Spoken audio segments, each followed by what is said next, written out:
कि फर्क आएगा। अगर महंगे शेयर्स की बात करते हैं तो रिटेल वाले नहीं होते। महंगे शेयर्स कौन उठा रहे होते हैं? जो अच्छे शेयर्स हैं वो बैंक्स उठाते हैं, फंड्स उठाते हैं, बड़े बड़े लोग उठाते हैं।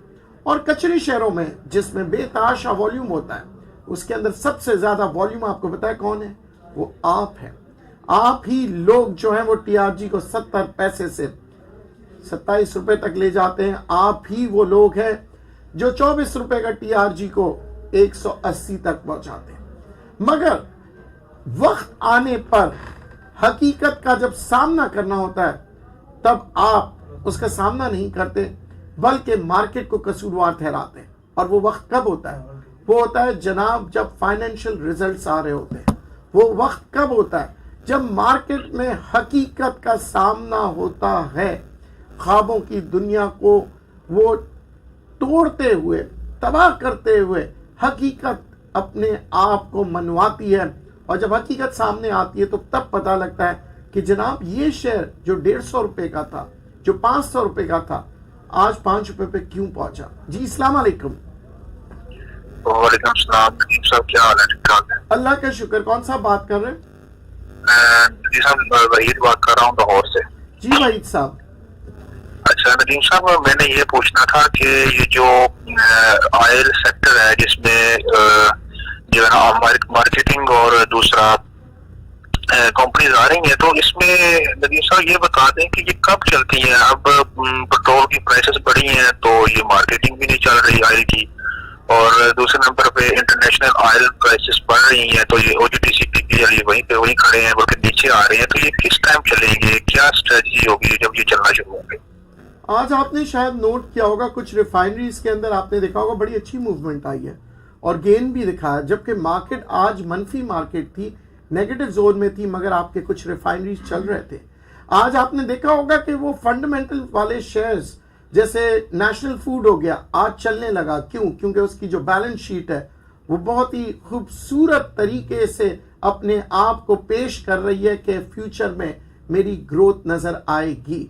मगर आज आप लोग जो है वॉल्यूम को देख रहे थे, आज क्या आपने देखा है जो गेनर्स हैं, यानी जिन्होंने गेन किया मार्केट के अंदर, कौन से शेयर्स हैं, कौन सी फार्मा इंडस्ट्री के हैं, कौन से अच्छे अच्छे शेयर जो है वो नुमाया नजर आ रहे हैं। अब आप देखिए नीचे से तकरीबन अगर आप देखते हैं गेनर्स में, अब वो शेयर्स उठ के आ रहे हैं जिनके बैलेंस शीट्स अच्छे आए थे, जिनके डिविडेंड्स आए, और उसी को मद्देनजर रखते हुए, माजरत के साथ उसी को मद्देनजर रखते हुए मैं ये देख रहा हूं कि आगे आने वाले दिनों में जो अच्छे फंडामेंटल शेयर्स होंगे वो ऊपर की तरफ जाएंगे। तो बात हम कर रहे हैं कि हम इकोनॉमी को किस तरह से देखें, हम शेयर्स को किस तरह से देखें, मार्केट को किस तरह से देखें। देखिए हर चीज जो है ना किसी न किसी वजह से घूम रही होती है। मार्केट की अगर हम बात करें, मार्केट में इस वक्त एक फियर है, एक खौफ दिलाया जा रहा है आपको। और यही बात अक्सर मेरे जो इन्वेस्टर्स हैं, फैंस हैं, वो कहते हैं नदीम साहब पेट्रोल महंगा, हर चीज महंगा, तो ये बेहतरी कैसे आएगी? जनाब चले आप सबकी बातें सुन ली, मान ली, मुझे ये बताएं जितने भी वर्ल्ड के रिकग्नाइज रिसर्चर्स हैं वो पाकिस्तान की जीडीपी को बढ़ते हुए क्यों देख रहे हैं? नंबर 1 उसकी तहकीकात कीजिए, फिर आपको उसका पता लगेगा। नंबर 2 मैं और भी वजूहात बताता हूँ, मगर मेरे पास कॉलर मौजूद है, मैं नहीं चाहता कि वो वेट करें। जी अस्सलाम वालेकुम। वालेकुम सलाम साहब जी, मैं आजाद टीवी से अब्दुर्रहमान बोल रहा हूँ। तो आपके लिए लगातार दुआ करते हैं हम जो है ना, और आपका प्रोग्राम पसंद करते हैं। जज़ाकल्लाह भाई, यही सर बोलना था मेरे को, जनाब को बता दें हम दुआ करते हैं हर टाइम आप सेहतमंद रहे सर, हमारी रहनुमाई करते रहे। जज़ाकल्लाह सर, बहुत बहुत शुक्रिया सर। मेरा सलाम आपको और तमाम आज़ाद कश्मीर के लोगों को पहुंचे। बहुत दिल से अपने कश्मीरियों का एहतराम करता हूँ, आप लोगों की मोहब्बत है जो आप लोग मेरा प्रोग्राम देखते हैं। वैसे तो मैं तमाम अपने फैंस से बहुत मोहब्बत करता हूँ, सबका एहतराम करता हूँ, मगर कुछ जगहें ऐसी होती है जहाँ पे आपकी रूह अटकी हुई होती है, जहाँ आपका दिल होता है, जैसे कि कश्मीर।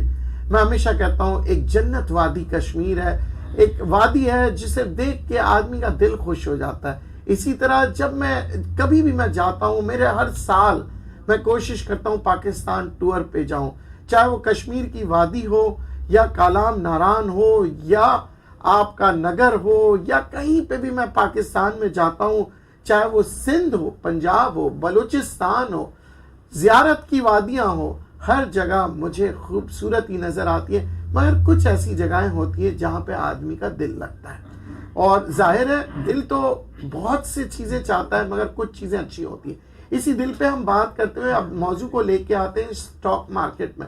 स्टॉक मार्केट में हम दिल से काम नहीं करते हैं। क्यों? क्योंकि दिल, देखिए, दिल कहता है कि यहां जाओ, वो करो, ये चीज ले लो। स्टॉक मार्केट में हम दिमाग से काम करते हैं। जब भी मैं अक्सर कहता हूं, कुछ लोग कहते हैं कि जी मेरा दिल, मेरा सिक्स सेंस कह रहा है कि कल मार्केट ऊपर हो जाएगी। याद रखिएगा, अगर आप अपने दिल से सोच के करते हैं तो कभी भी स्टॉक मार्केट में काम ना करें। हाँ, दिमाग, रिसर्च, आपकी तहकीकात कह रही है कि कल मार्केट ऊपर जाएगा तो मार्केट में काम करें, और अगर नहीं समझ में आ रहा है तो मत करें। आज नहीं, कल नहीं, परसों जब आपको समझ आएगा तब मार्केट में काम करें। जी अस्सलाम वालेकुम। वालेकुम सलाम नदीम साहब, क्या हाल है? ठीक ठाक है? अल्लाह का करम है, आप लोगों की मोहब्बत है। अच्छा नदीम साहब, दो शेयर्स के हवाले से थोड़ा सा आपका एक कंपैरिजन चाहिए था जी। एक है अपना पीएसओ और अटक पेट्रोलियम, इन दोनों में से बेसिकली इन्वेस्टमेंट आप किसमें ज्यादा रिकमेंड करेंगे इस लेवल्स पे? सर देखिए, पीएसओ बड़ी फास्ट मूविंग शेयर है, कभी कभार आपके काबू में नहीं आया, यानी काबू में जब मैं कहता हूं नहीं आया, इसका मतलब ये कि अगर आपको इसके फंडामेंटल्स, आपको इसके जो डेप्थ नहीं पता हो ना, तो ये मार्केट के साथ अपने आप को लेके चलती है। यानी मार्केट में जरा दबाव आया, आप देखेंगे तेजी के साथ जो है ना पीएसओ नीचे आ जाएगा, और मार्केट में जरा अच्छी खबर आई तेजी के साथ ऊपर। मैं समझता हूं क्योंकि आप लोग की महारत इतनी है नहीं, तो एटीआरएल जो है इससे बेहतर होगा पीएसओ से। तो एटीआरएल में काम कीजिए, रिफाइनरी अच्छी है, आगे आने वाले दिनों में इनकी ग्रोथ मजीद आएगी। अच्छा, जो लोग बातें करते हैं रिफाइनरीज की, मैं आपको बताऊं, रिफाइनरीज जो है ना, पाकिस्तान की आबादी बढ़ रही है, पाकिस्तान के जो कारखाने हैं वो बढ़ते हुए नजर आ रहे हैं, पाकिस्तान में गाड़ियां बढ़ते हुए नजर आ रही है, मोटरसाइकिल बढ़ते हुए नजर आ रहे हैं। तो फिर आप मुझे मेरे इस सवाल का जवाब दें, तो क्या पेट्रोल, ऑयल, मुख्तलिफ प्रोडक्ट जो है रिफाइनरीज की, क्या बिकते हुए आपको नजर नहीं आएगी? और जब वो बिकेंगे तो क्या वो तरक्की नहीं करेंगे? उनकी बैलेंस शीट पे आपको प्रॉफिट नजर नहीं आएगा? अगर नहीं आएगा तो ना खरीदे। मगर मैं समझता हूं जिस तादाद से, जिस हुजूम से लोग गाड़ियां खरीद रहे हैं, लोग इंडस्ट्रीज के अंदर काम हो रहा है, मैं समझता हूं आगे आने वाले दिनों में रिफाइनरीज मजीद और डेवलप करेंगे। जी अस्सलाम वालेकुम। वालेकुम सलाम नदीम साहब, वेरी सॉरी आपको दोबारा कॉल कर रहा हूँ। Sir most welcome. अच्छा नदीम साहब, ये जो अपना एक तो एनुअल मीटिंग जो हुई थी पीआईबीटीएल की, उसका कोई अभी तक आउटकम नहीं आया, उसके हवाले से थोड़ा सा गाइड कीजिएगा कि मीटिंग किस हवाले से थी, कुछ अगर आपको आइडिया हो। और दूसरा ये कि पीटीसीएल को इस लेवल पे भी दोबारा और बाय कर सकते हैं? इसको मैंने काफी बाय की हुई है वैसे इसमें। जी, पीटीसीएल को आप ले सकते हैं, अच्छी कंपनी है, मगर कुछ अरसे से ये चली नहीं है। याद रखिएगा, दुनिया भर के अंदर टेली कम्युनिकेशन का जो कंपनीज हैं वो तरक्की कर रही है। चाहे आप पीटीसीएल ले लें या एटीएनटी अमेरिका की कोई भी कंपनीज लें, देखिए उनकी वजूद बड़ी स्ट्रांग होती, कभी कभार वो भी नहीं चलती, एटीएनटी भी नहीं चलती, कभी कभार वो भी दबाव में आती है, मगर लोग इन्वेस्टमेंट्स कर रहे होते हैं। मैं आप लोगों को इसलिए बता रहा हूँ क्योंकि पीटीसीएल का नाम सुनते ही आप कहते हैं यार ये पता नहीं, ये कभी चलता ही नहीं है, और जब चलता है तो इतने, मगर ये कंपनी अच्छी है, आप ले सकते हैं। अच्छा, पीटीसीएल के साथ साथ ऐसे और बहुत से कंपनीज, जैसे कि आपने कहा पीआईबीटीएल, पीआईबीटीएल एक टर्मिनल है पाकिस्तान में। याद रखिएगा, जितना भी बल्क में जब सामान आएगा पाकिस्तान में, इस टर्मिनल पे जाके वो जहाज बर्थ करते हैं, और ये जहाज जब आते हैं टर्मिनल में, ये डॉलरों के हिसाब से देते हैं। एक अंदाजे के मुताबिक एक जहाज जो है तकरीबन, मैं आपको बताऊं, 20 से 25 हजार डॉलर देता है टर्मिनल को।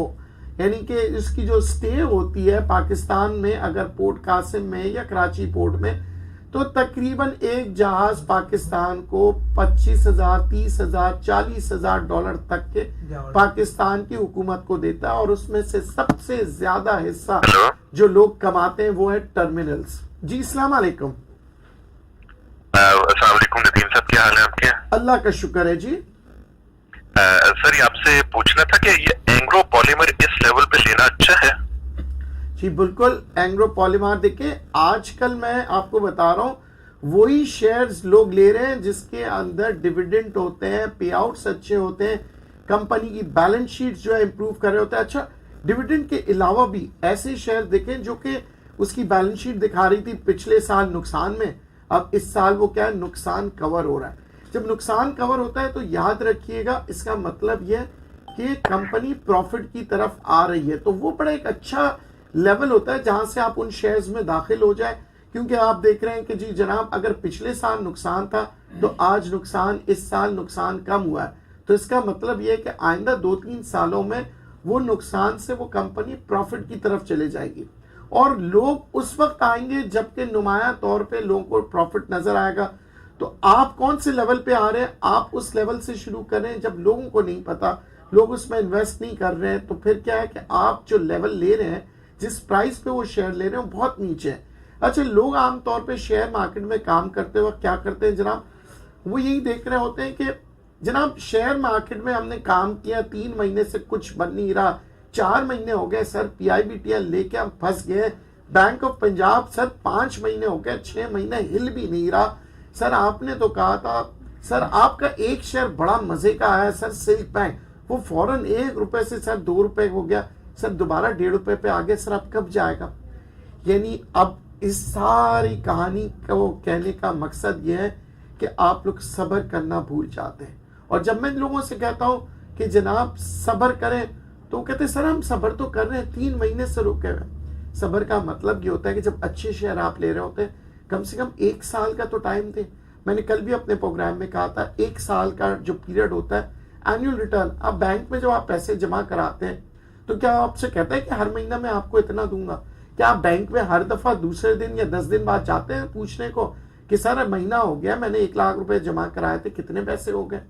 आपको पता है कि 1 साल की रिटर्न देखनी है, मगर साथ साथ आप उस वक्त भी गौर कर रहे होते हैं जब महंगाई बढ़ रही होती है। आप कहते हैं यार मैं बैंक से पैसे निकाल दूं, क्योंकि आज मैंने 1 लाख रुपए जमा कराए हुए हैं, मुझे साल के ये दे रहे हैं 10%, महंगाई तो मेरी बहुत तेजी से बढ़ रही है, तो ये 1 साल बाद जो चीज मैं खरीदने जाऊंगा जो 1 लाख की है, वो तो 1.5 लाख तक पहुंच चुकी होगी।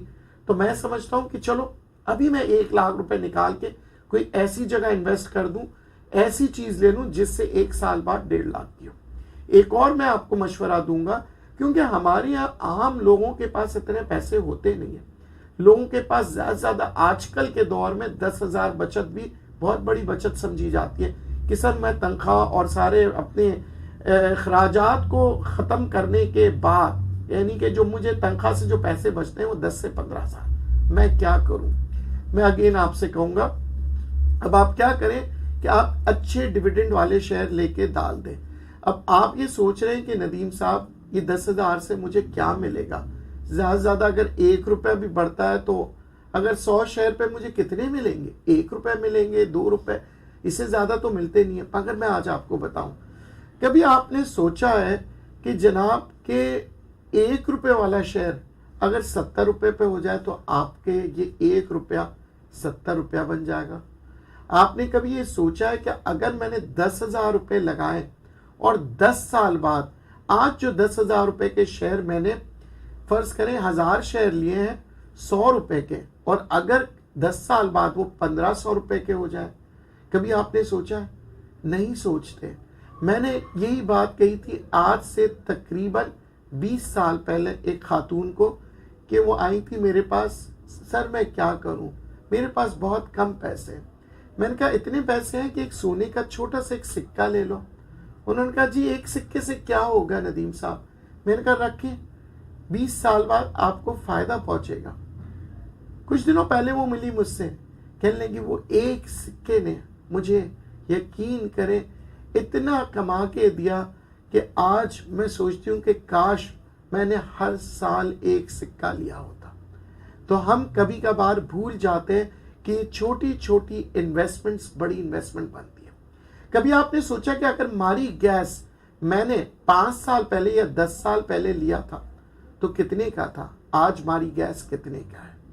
कभी आपने सोचा कि सन 2008 में जो मैंने शेयर लिए थे, जब मार्केट इंडेक्स 10,000 पे थी तब मैंने शेयर लिए थे, तो आज जबकि मार्केट हम कह रहे हैं तबाह हो रही है, नीचे जा रही है, यही आप लोग बातें कर रहे हैं ना। मगर आज जो 10,000 इंडेक्स पे जो काम कर रहे थे, आज वो क्या है, अमीर बन के बैठे हुए।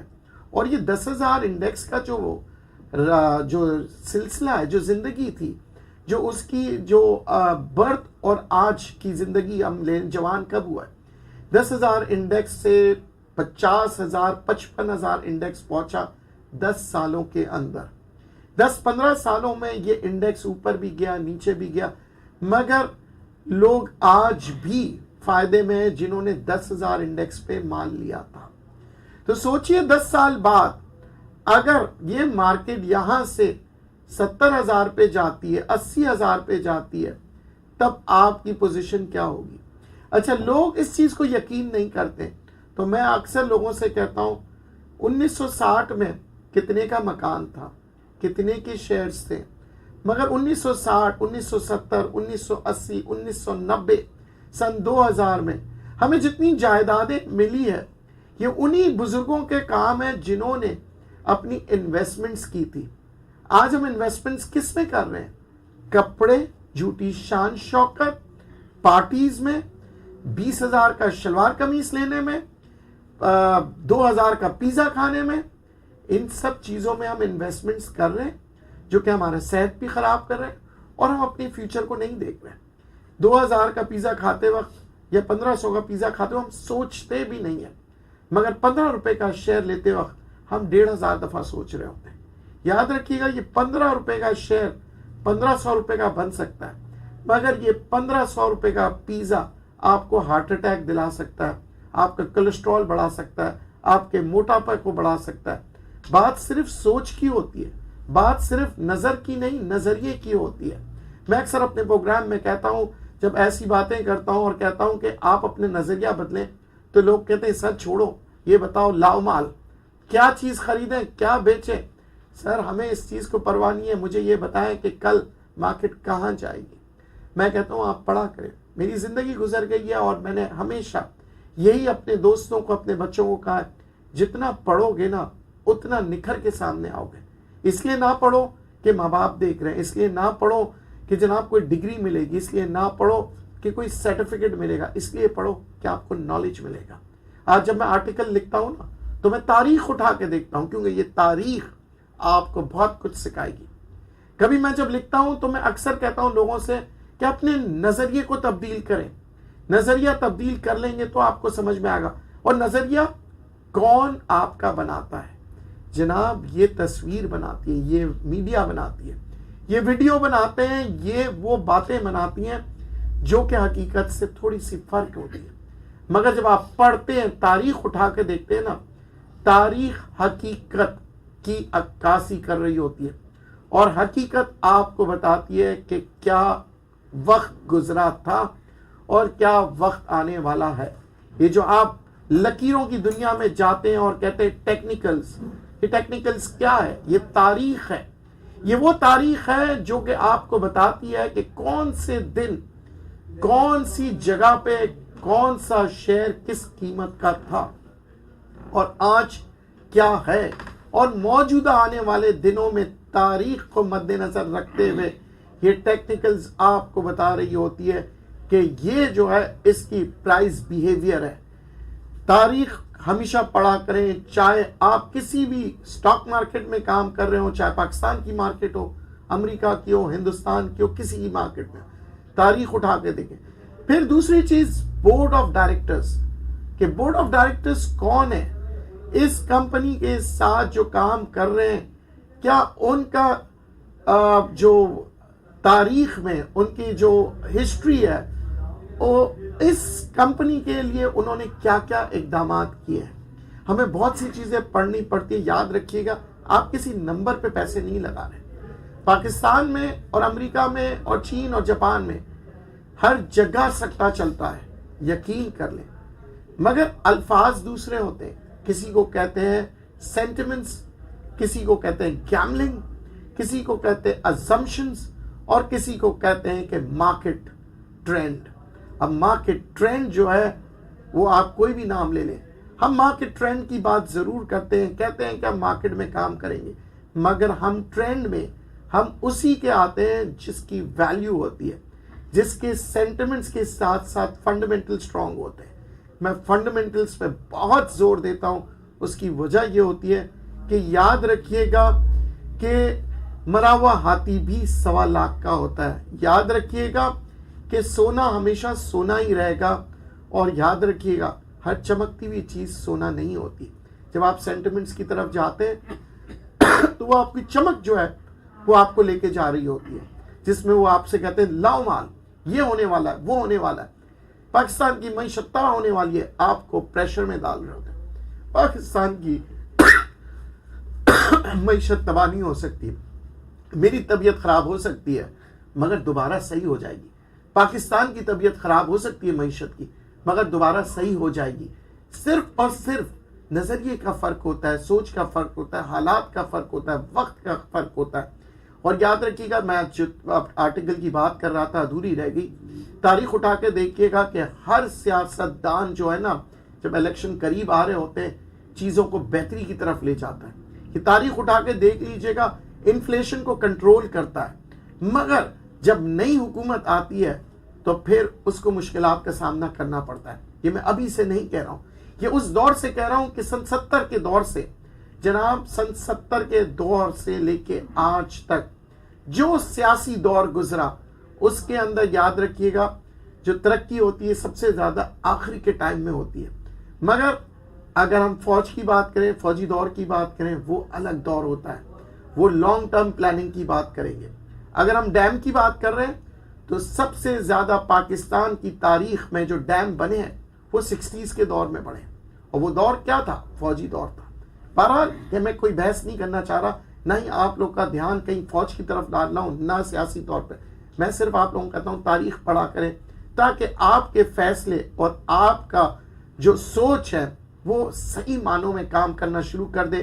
क्योंकि हमारे यहाँ मईशत को, सियासत को एक जज्बात में ला के पेश किया जाता है, और फिर हकीकत से हम दूर हो जाते हैं, और फिर हमें नहीं पता होता है कि आइंदा आने वाले दिनों में क्या होने वाला है। अगर आप कामयाब होना चाहते हैं स्टॉक मार्केट में और अपनी जिंदगी में, तो याद रखिएगा, रिसर्च करें, हकीकत का सामना करें, और मुश्किलात का सामना करते हुए अपनी फ्यूचर की प्लानिंग करें। मेरे प्रोग्राम को पसंद करने के लिए वंस अगेन बहुत बहुत शुक्रिया। आप लोगों की मोहब्बत है, और मैं ये चाहता हूँ ये मोहब्बत बरकरार रहे। और याद रखिएगा, अगेन ये प्रोग्राम आपका है, आप इसमें शामिल होकर अपनी राय दें। हो सकता है कि आपकी सोच, आपकी नॉलेज मुझसे भी बेहतर हो, और मैं आपसे कुछ सीख लूं, क्योंकि हम एक दूसरे से सीख कर ही आगे बढ़ते हैं। उम्मीद करता हूं कि आइंदा आने वाले दिनों में स्टॉक मार्केट कामयाब होगी, आप कामयाब होंगे, पाकिस्तान कामयाब होगी। दुआ में याद रखिएगा, अपना ख्याल रखिएगा। अल्लाह ने के बाद।